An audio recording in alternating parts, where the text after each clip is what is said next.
value is a big issue. How much should you spend on a property? I suppose the economic term for the value of something is what somebody's willing to pay for it. But unless a property has a particular sentimental value to you and you want it for a particular reason, you're probably out there to get value, whether you're a first-time buyer or whether you're an investor. So it's not an exact science. Certainly not in this country, it's not an exact science. I'll just give you a comparison. If you go to somewhere like Germany, where the market is very organised, you can take up a local property magazine and you can take an area, you know, like you go into Smithfield or whatever, you can look it up and you can see both apartment and house prices per square metre. So you'll be told that a property you should expect in an area, the average price is say €3,000 per square metre. So if you see a price that's 3,500, you'd be expecting to go in and see a plush place, you know, recently renovated, nice view of the mountains or something like that, something that gives it an extra bit of value. And similarly, if it's 1,500 a square metre, you're taking in your architect because you know it's got to be gutted. Okay, so there's that type of logic in the market, and we don't have it, never have. And as long as there's this issue that we don't have the property price register, we're probably not going to have, people aren't going to have that comfort, if you like. So there's this Central Statistics Office. This is something that's going to be brought in, but it's we don't think that it's going to give people good information about house prices because it's based on mortgage drawdowns, and not every property that's bought will be marked, I suppose, by that, because there's going to be cash buyers. There's probably going to be pension funds and institutional investors buying property which won't come into their statistics. So we think it'll be inaccurate. So there's a mix of different ways you can examine it, just to get an idea of what the price should be on a property. And really, I suppose it should serve as a guide for you. It's still down to how much you're willing to spend, but I suppose when you do your comparison, so you know that you're getting value, you should form an opinion on what you're willing to spend and not spend any more on the day. So we look at the comparative, the repayment and the investment methods, I suppose, are the ones that we look at. So if we start with what's typically happened over the years, which is this kind of idea of comparing prices. I suppose most people would use the websites myhome.ie and daft.ie to have a look at what's available in the area and the asking prices. Now this is not something that you should take as gospel, of course. I mean, it's wildly inaccurate. It's guide prices. It's what people are asking. It might be out of date. And if you think of, you know, people were kind of looking in the good times at a house that might be 300,000 on Daft, and they'd be expecting that it's going to go for 330, 340, maybe up to 350. And now, if you see a property on Daft for 300, it's kind of, even estate agents, are saying, look, if you want, you know, 270, 280, put it on for 300, because people are going to expect that it's going to be a little bit below just the way, because of the state of the market. So it's wildly an accurate guide, but again, it's something you can do. You can have a look. It just doesn't reflect the actual buy prices. It's what people are asking for, not what property actually went for. So that's one of the issues with it, but it is still something that you should take into consideration. This other one then, yield is something that I always go on about. I talk a lot to investors. And this is the rental yield. So this is the amount of money that comes in per annum as a percentage against the buy price. So a property that's bringing in, say 10,000 a year in rent, you buy it for 100,000, you've got a 10% yield. Okay. Now, in times where there's an oversupply of property, you can usually get a better yield. Okay.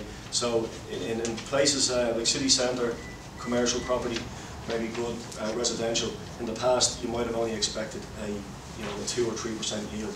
In markets where there's a lot of liquidity, where you can sell it quick if you need to, people would accept a lower yield because they'd have the comfort that they can get rid of it if they need it. You can buy property with, if you want to go to the States at the moment and buy distressed property, I've seen places being sold with 25, 30% yields, but if you lose your tenant, it will probably never be replaced, because they're in places where they're in towns and cities that are actually decreasing in size. So there isn't people to come in and take over. There isn't a market there for people to buy. So therefore they command a huge yield. But I suppose the general feeling around Ireland, certainly if you're buying residential at the moment, is that a 10% yield should be quite achievable.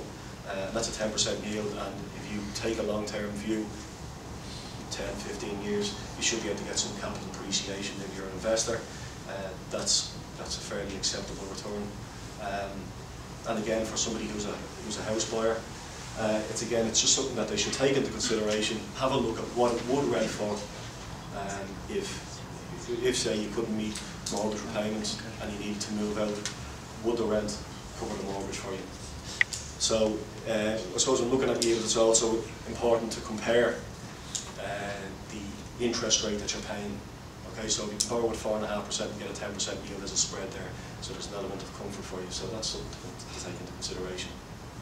And then another sum, a bit of maths that you could do is the kind of times repayment. So it was typical. It was suited more for commercial properties, really, that you would expect that the rent over maybe 15 years would cover the purchase price.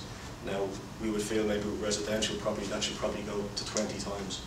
So if you do those three calculations, it might give you an idea of, it might make you happy. Of course, you might find there's wide discrepancies then, but it will help you form an opinion on how much you want to spend on the property.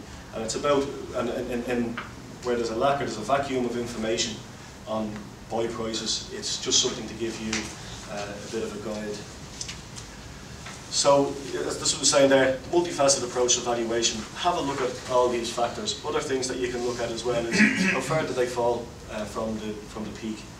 Now, it's important to understand that apartments where there's a lot of oversupply will probably fall more than a 3-bedroom semi. So if you're looking for a 3-bedroom semi-detached in a Dublin suburb, and people are telling you that there's an average price drop in that area of 50%, you'll probably find that apartments have gone 70%, and that 3-bedroom semis have only gone 35–40%. So make sure that when you're making a comparison, you don't just say, okay, there's a national price drop of 50%. You've got to narrow down to the type of property that you're looking for, and obviously the area. So that's something that you can look at. We'd also ask you to look at the relevant stock and committed buyers. You might pick an area where there's one development that's completed and there's apartments there for sale, but if there's a couple of other blocks or developments in the area that are 85–90% completed, you'll probably find that in 2 or 3 years somebody will actually put the money in and finish them off, which means that there's going to be oversupply for years to come. So just have a little bit of caution in that type of situation, because you're not going to get any capital growth for a long time. There's probably going to be other opportunities. So we mentioned the yield on the property, and just is it a desirable area? There's going to be a problem, I suppose, in areas all over the country where there was money. If you take Smithfield, was an area where they had the Harp development. There was tax breaks for people either developing or building down there. It's not, I lived there for a while, absolutely love Smithfield, but it's the job of regenerating, the whole area certainly wasn't complete. There's still areas there where there's big sites and there's hoarding up around them. It's not likely that areas like that are going to be finished out for a long, long time. So it's just, again, something to take into consideration, that the area that you're living in. One other thing that you could take into consideration is the cost of building a property. Because a very good indication that things are bottoming out is when you can buy a property for less than it could now be built for. It seems quite obvious. You can be sure that you're getting something that's pretty much at the bottom of the market if you can do that. So you might need to ask an expert about that. But it is a good guide. I think Eddie Hobbs actually said it a few months ago that he reckoned that things were bottoming out, certainly in Dublin, because you can buy stuff for less than you can build it. And when you see that happening, it's a pretty good sign that things are pretty much on the floor. Just on that, Geoff, John, what would be a good building cost for if people wanted to use that sort of model of doing a comparison, say on a standard 3-bed semi sort of house? What should they be allowing as a price per square foot all in for building costs? Well, there's a lot of variables in that equation, so to speak, Paula. We find that about 150 square foot for a typical 400 square foot extension is borne out when we go in and do detailed measured estimates, and about 70–75 a square foot for substantial alterations to an existing Okay. But that varies greatly with, if you're only, say, building 200 square foot, Yeah. the price would go up maybe by about 40% square foot, you know, because there's inputs in there that would have greater impact over a smaller area. Yeah. But they'd be useful kind of guidelines. Okay. Okay. John is a chartered quantity surveyor, and in getting a good handle around the figures, especially if you are going to do an assessment around the comparison between building and buying, you should always talk to a quantity surveyor. So I know, John would be very happy to take any questions from any of you afterwards, or indeed over the coming days if you wanted to get a guide on those. Okay. Okay. I think that's all I want to cover. Again, I'll be around later on if anybody wants to ask me any questions on that. Thanks, Geoff.